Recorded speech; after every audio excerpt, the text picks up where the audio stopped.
বলবো নিজেদের ব্যর্থতার দায় স্বীকার করে বিদায় নেন। 2006 সাল থেকে 2024 সালের জুলাই ও শহীদ শরীফ ওসমান বিন হাদির হত্যাকাণ্ড পর্যন্ত সকল হত্যার বিচার করতে না পারলে ব্যর্থতার দায় নিয়ে বিএনপিকে পদত্যাগ করতে বলেছেন বাংলাদেশ জামায়াত ইসলামীর আমির ও সংসদের বিরোধী দলীয় নেতা ডাক্তার শফিকুর রহমান। গণভোটের গণরায় বাস্তবায়নের দাবিতে রংপুরে 11 দলীয় জোটের আয়োজিত সমাবেশে একথা বলেন তিনি। 2006 সালের 28 অক্টোবর থেকে শুরু করে এরা যে খুনের রাজনীতির সূত্রপাত করেছিল, পিলখানা হত্যাকাণ্ড, সাপ্লাই হেফাজতের লোকদেরকে হত্যা, তারপরে সারা দেশে 15.5 বছর গুম খুনের রাজনীতি, আয়নাগরের রাজনীতি, জুলাইয়ে এসে মহা হত্যাযজ্ঞ, গণহত্যা যারা চালিয়েছে, একেবারে সেই বিপ্লবের প্রতীক শরীফ উসমান হাদির হত্যাকাণ্ড পর্যন্ত সকল বিচার করতে হবে।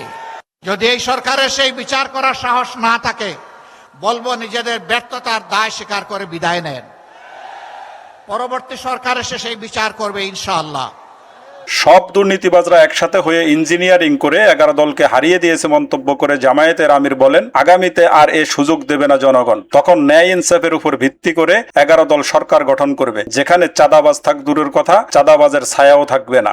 সব দুর্নীতিবাজরা এক হয়ে ইঞ্জিনিয়ারিং করে আমাদেরকে হারিয়ে দিয়েছে কয়বার। গগু তুমি দান খাও বারবার, দরা পড়বা একবার ইনশাআল্লাহ। আগামীতে এই সুযোগ আর দিবে না জনগণ। তখন ন্যায় ইনসাফের ভিত্তির উপরে 11 দল একটি সরকার গঠন করবে ইনশাআল্লাহ। যেই দেশে চাঁদাবাজ তো দূরের কথা, তাদের ছায়াও সহ্য করা হবে না। দুর্নীতি করার প্রয়োজন কারো হবে না, সম্মানজনকভাবে সবাই বাঁচতে পারবে। এরপরে লুবের বশবর্তী হয়ে কেউ দুর্নীতি করলে তাকে ছেড়ে কথা বলা হবে না, প্রধানমন্ত্রী হলেও না, তাকেও বিচারের মুখোমুখি করা হবে।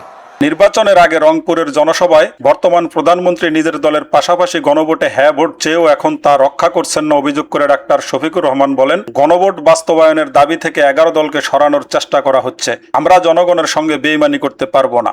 বাংলাদেশের একটা জায়গায় শুধু দাঁড়িয়ে বর্তমান প্রধানমন্ত্রী বলেছিলেন ভোট দিবেন দুটো, একটি আমার দলকে আর একটি গণভোটে হা।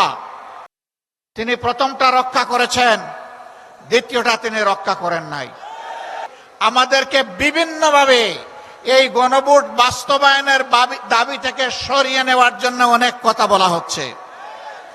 পরিষ্কার কথা, আমরা জাতির সাথে বেইমানি করতে পারবো না।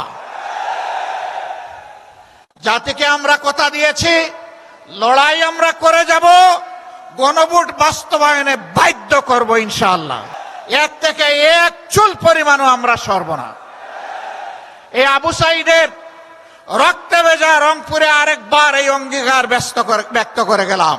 শহীদ আবু সাইদ সহ সকল শহীদের আত্মার কাছে অঙ্গীকার করে জামায়াত আমির বলেন, গণভোটের গণরায় বাস্তবায়নের মাধ্যমে ফ্যাসিবাদের কবর রচনা করা হবে ইনশাআল্লাহ। হে আবু সাইদ এবং আবু সাইদের বন্ধুরা, তোমাদের আত্মার কাছে আমরা অঙ্গীকার করছি আরেকবার, আমরা বৈষম্যহীন বাংলাদেশ গড়ব ইনশাআল্লাহ। গণভোটের গণরায় বাস্তবায়নের মাধ্যমে ফ্যাসিবাদের কবর দেয়া হবে ইনশাআল্লাহ।